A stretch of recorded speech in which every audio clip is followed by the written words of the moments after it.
Risk लेकर कोशिश करके असफल हो जाना अच्छा है, पूरी जिंदगी उस काम को ना शुरू करने के पछतावे से। पछतावा चोरी करने वाले को उतना पछतावा नहीं होता, झूठ बोलने वाले को उतना पछतावा नहीं होता जितना पछतावा उस इंसान को होता है जिसने न चोरी की, न झूठ बोला, न लड़ाई की, लेकिन फिर भी जाने अनजाने में उसने दुनिया का सबसे बुरा काम किया, खुद के साथ नाइंसाफी। अरे एक ही जिंदगी मिली थी जीने के लिए, कुछ करने के लिए। ईश्वर ने तुमको कुछ खास और अलग देकर भेजा था, लेकिन तुमने अपनी इस खासियत के साथ क्या किया? इसका गला घोंट दिया। दूसरों की बातों में आकर, दूसरों के तानों से डर कर या अपने आलस्य और डर की वजह से कभी शुरुआत ही नहीं की। अपने हुनर, अपनी खासियत को जिंदगी भर दबा कर रखा और अंत में तुम्हारे हाथ आया सिर्फ पछतावा। दोस्तों, जब कोई इंसान मरता है उसे उन कामों का पछतावा नहीं होता जो उसने कर दिए, बल्कि मरते हुए इंसान को उन कामों का पछतावा होता है जो वो नहीं कर पाया। अरे क्या हुआ अगर तुम कोशिश करने के बाद सफल नहीं होते? कम से कम तुम्हारे मन में ये संतुष्टि तो रहती कि तुमने अपनी तरफ से पूरी कोशिश की,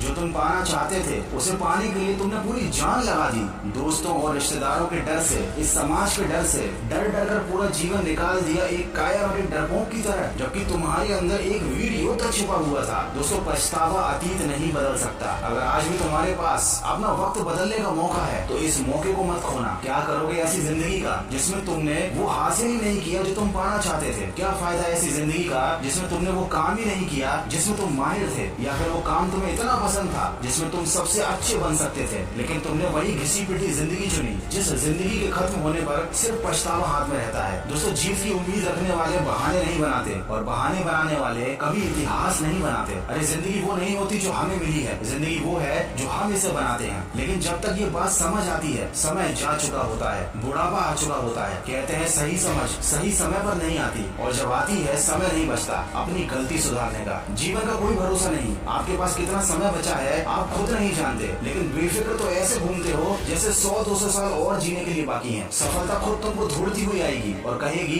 कि आपसे मिलकर तुम्हें धन्य हो गई। ऐसा नहीं होने वाला, आप भी जानते हो। फिर क्यों अपने आप को पछताने की ओर धकेल रहे हो? कुछ शुरुआत करो, बड़ी नहीं तो छोटी ही सही, पर कोशिश करो अपने हालात बदलने की, अपने सपने पूरे करने की, क्योंकि ऐसे ही मर गए तो कोई पूछने नहीं आने वाला। दोस्तों, एक घर में रहने वाले हर शख्स को अलग अलग नॉलेज की जरूरत होती है। किसी को पेरेंटिंग टिप तो किसी को फाइनेंशियल टिप चाहिए, किसी को फिटनेस की नॉलेज तो किसी को मोटिवेशन की जरूरत। तो हम सबने इतिहास पढ़ रखा है, सबको मालूम है जो इंसान अपने मन की सुनता है, दिल से काम करता है, सबसे अलग हटके एक नई राह चुनता है, वो राह जिसके लिए वो इंसान बना था, वो राह जिस पर उसे चलना पसंद था, अगर वो इंसान उस रास्ते पर चलता है तो उसका नाम इतिहास में दर्ज होता है। उसे मरने के बाद हर कोई याद रखता है, क्योंकि उसने जीते जी ऐसे काम किए जो हर कोई नहीं कर सकता था। अगर इंसान का नजरिया बड़ा है तो दुनिया की नजरों में चाहे कितना भी छोटा हो, वो इंसान अपनी नजरों में बहुत बड़ा होता है। दोस्तों, सफलता मिले या ना मिले ये अलग बात है, इंसान कोशिश ही ना करे ये गलत बात है। आशा करता हूँ इस वीडियो से आपको कुछ सीखने को जरूर मिला होगा। तो सकारात्मक सोच के साथ अपने लक्ष्य की तरफ बढ़ते चलिए।